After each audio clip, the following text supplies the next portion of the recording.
अगर आपने अब तक हमारे चैनल को सब्सक्राइब नहीं किया है तो प्लीज़ हमारे चैनल को सब्सक्राइब करें और हमारे आने वाली वीडियोज अपडेट्स पाने के लिए हमारे बेल आइकन को जरूर छू दें।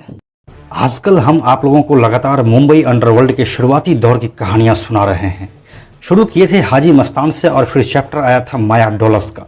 लेकिन इन सब के बीच एक और शख्स था जिसने सभी के नाक में दम कर दिया था। नाम था मनिया सुरवे।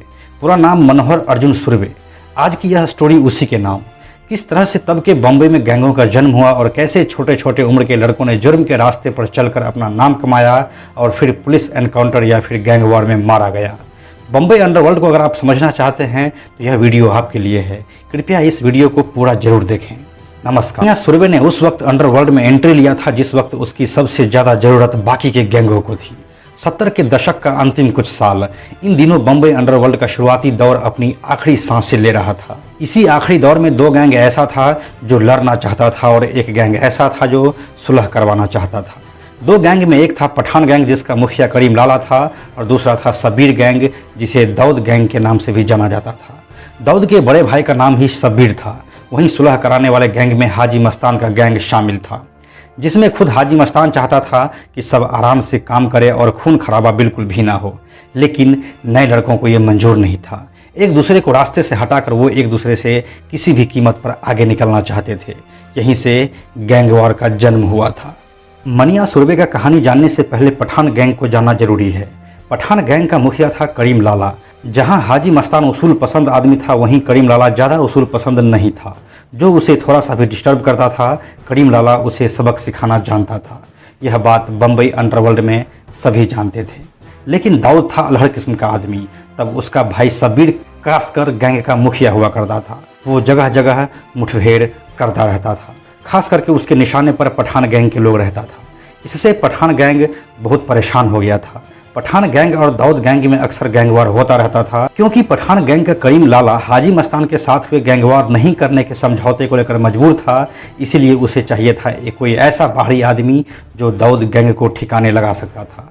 यहीं पर एंट्री होती है मनिया सुरवे की। अब कहानी मनिया सुरवे की। 8 अगस्त 1944 को मनिया सुरवे का जन्म महाराष्ट्र के रत्नागिरी जिले में हुआ था। मनिया के पिताजी का निधन बचपन में ही हो गया था। उसके बाद उसकी मां ने दूसरी शादी कर ली। साल 1952 में वो अपनी मां और सौतेला बाप के साथ मुंबई आ गया था। मुंबई में वो पढ़ाई लिखाई करने लगा। मुंबई की कीर्ति कॉलेज से वो ग्रेजुएशन में डिस्टिंक्शन मार्क के साथ पास हुआ था। लेकिन मनिया का सौतेला भाई भार्गव दादा जुर्म के रास्ते में कदम रख चुका था। इसी बीच साल 1969 में भार्गव दादा अपने एक दोस्त के साथ मिलकर दांडेकर नाम के किसी आदमी का मर्डर कर देता है।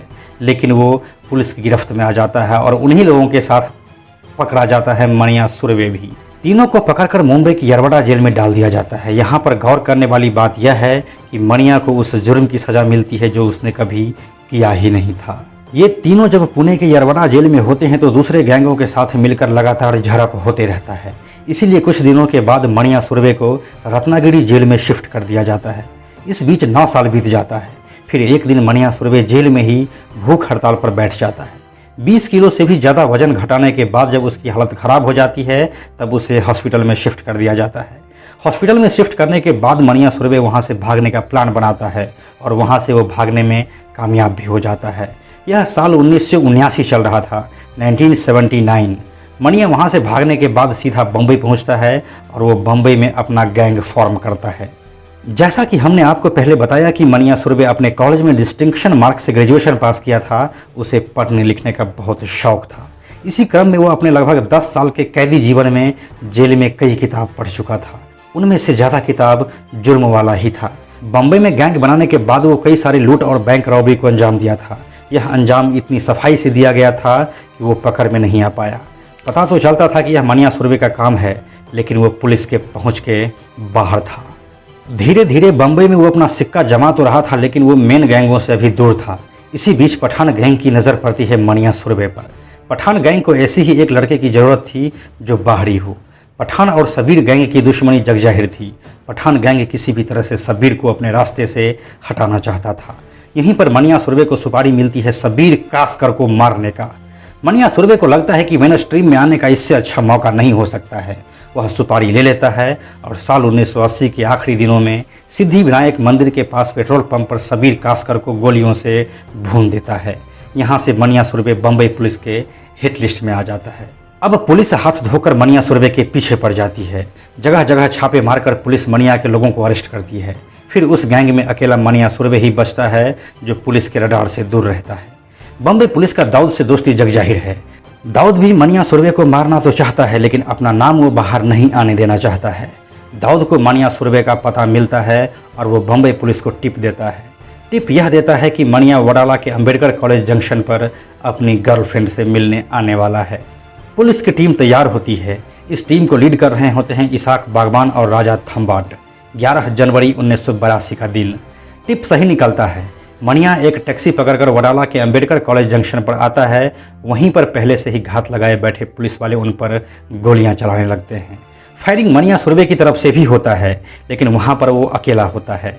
इस तरह से मनिया सुरभि उस दिन पुलिस की गोलियों का शिकार हो जाता है।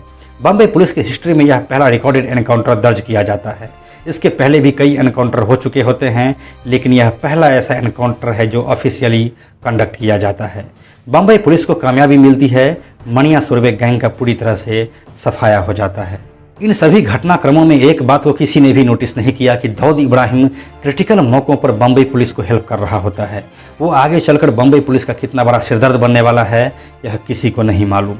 यहीं से दाऊद इब्राहिम का उदय होता है। जब आपको हम दाऊद इब्राहिम के किस्से सुनाएंगे, उसमें कई तरह के पहलू को हम सामने रखेंगे और यह भी बताएंगे कि किस चालाकी से दाऊद डी कंपनी का सरगना बन जाता है और वो बम्बई में ना रहते हुए भी बम्बई पर राज करता है। माया डोलस की कहानी आपको हम बता चुके हैं। वहाँ भी दाऊद ने अपना पासा फेंका था और मुंबई पुलिस को एक बड़ी कामयाबी हाथ लगी थी। मनिया सुरभि के लाइफ और उसके एनकाउंटर को दिखाती हुई बॉलीवुड में एक फिल्म भी बनी है। साल 2013 में डायरेक्टर संजय गुप्ता ने शूट आउट एट वडाला नामक फिल्म बनाई थी, जिसमें मनिया के किरदार में जॉन अब्राहम को लिया गया था और इसाक बागवान के किरदार में अनिल कपूर को। यह फिल्म बॉक्स ऑफिस पर हिट साबित हुई थी। तो इस मनिया सुरभि की कहानी में हमने यह देखा कि किस तरह से मनिया सुरभि दो गैंगों के बीच में लीडर बनने के चक्कर में वो परेशान हो जाता है और मारा जाता है। उसे वो कामयाबी मिलती भी है जब वो सबीर कासकर को मारता है, लेकिन दाऊद इब्राहिम बम्बई पुलिस के साथ मिलकर मनिया सुरभि को अपने रास्ते से हटा देता है। अगर दाऊद इब्राहिम यह पासा पहले नहीं फेंका होता तो बम्बई अंडरवर्ल्ड का इतिहास आज कुछ और होता।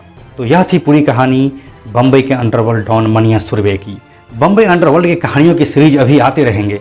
यह सभी कहानियाँ आपकी उम्मीद से ज़्यादा दिलचस्प होने वाली है। तो इन सभी कहानियों को जानने के लिए और देखने के लिए आप हमारे साथ बने रहिए।